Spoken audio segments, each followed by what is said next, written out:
Yeah, I think it's time we have the talk. Hey everyone, back with another video, and this one's really directed at all of you brand new Model 3 owners who've been largely picking up your cars during the summer months and blissfully enjoying the nice warm weather, and now you're waking up to the colder climate that's starting to happen, and you're wondering, my car's not quite the same anymore, because let's face it, the forum and online venues have been flooded with people asking about things like, why am I getting limited regen?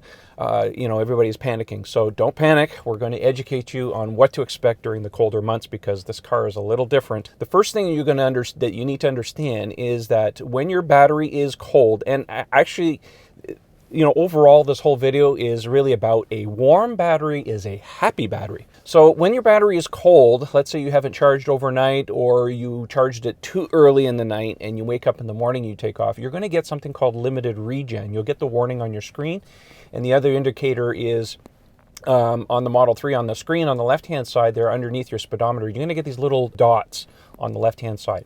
So what that indicates is limited regen. That is the ability of your car to use part of the braking ability of your car to partly recharge the battery. So when your battery is cold, the system doesn't have the ability to actually put more energy into the car. What you're going to find is that when you first start driving, that after a little bit of time, as your battery warms up, that those little dots will start disappearing. They'll start going away. I have an indicator here on my Model X. It's exactly the same way. We got it round and yours is flat. So what you're going to start noticing is that when the temperatures start hitting about 10 degrees centigrade or 50 degrees Fahrenheit, that you're going to have limited regen, you're going to have limited power in some cases, especially when it's very, very cold. I've had experiences with my car when it's hit negative 20 Celsius. That's, I think it's -4 Fahrenheit. Sorry, my math is off a little bit. And you also get limited power, which is the ability of the car to pull power out of the energy pack. So you'll get dots on the other end, which also brings me to the fact that you're going to end up using your brakes a little bit more. So just be aware of that in the morning when you take off.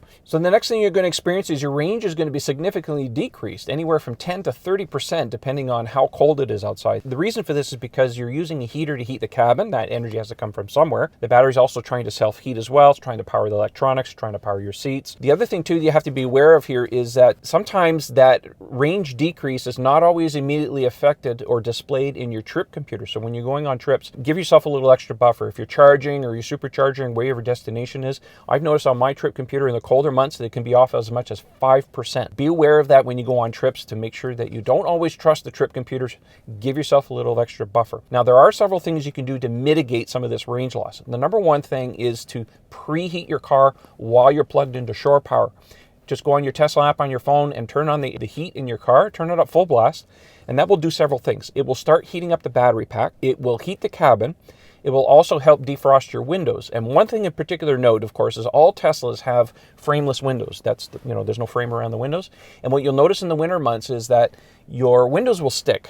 So when you go to open the window, you might not get that 1/4 inch or that 1/2 inch drop that happens on your windows. So make sure you preheat so that it has a chance to heat up the seals on there. Be very careful about your windows in the winter months.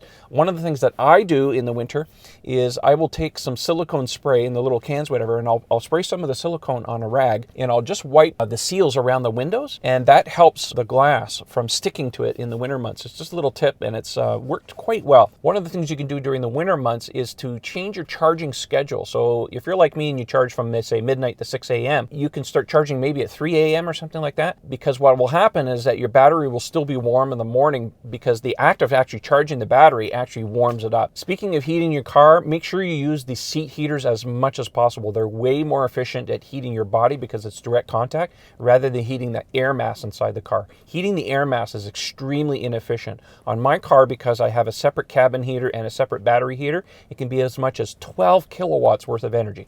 It's only about 7 in the Model 3 because it only has one heater for the cabin, but that's a significant amount of energy that it can use out of the battery. The next thing you might notice once in a while is the little blue snowflake icon. You'll find that beside your little battery icon on your display. The indication of a blue snowflake is really because the battery pack has been cold soaked. It sat overnight. Maybe it didn't get enough warm enough temperature when you were charging overnight or something. So it's nothing to worry about. You can't do anything about it. It will go away on its own once the battery battery reaches a minimum temperature. So let's talk about supercharging, because that's also affected during the colder months too. Your supercharging speed will be affected. A cold battery doesn't charge as fast, so don't be surprised if you go on a long trip and you use a supercharger and you only get 50 kilowatt, where in the summer months you might be getting 112. So if you're going on a road trip and you're staying at a hotel or motel, try to find one that has a level 2 charger so you can keep your battery warm overnight and get an opportunity to preheat the car in the morning. But if you don't have that ability, supercharge your car before you go to the hotel or motel. Find a supercharger as close as you can, because in the morning, again, as I mentioned before, your battery pack is going to be cold and you're not going to get a fast charge in the morning. So that's another little tip for you if you're going on a road trip. The last little bit I want to give you is about tire pressures. As colder air densifies, you lose pressure in your tires. That's why some of you have been getting tire pressure warnings. So in the winter months, if you're not going to switch your tires over, just put a little extra air in. Again, in the spring, once the warmer temperatures come back, that pressure will start to rise again. You may have to let a little bit of air out. But if you're switching your tires over to winter tires, well, you really don't have to worry about it. Just make sure you have the appropriate tire pressure in your winter tires so you don't get the warnings. Otherwise, there's nothing really to worry about. So I hope those tips really help you for the winter driving months. If you have any more questions, put them down in the comments below, and I'll try to follow up on those. Thanks for watching, and don't forget to like, share, and subscribe, and we'll catch you on the next video. Thanks for watching. See ya.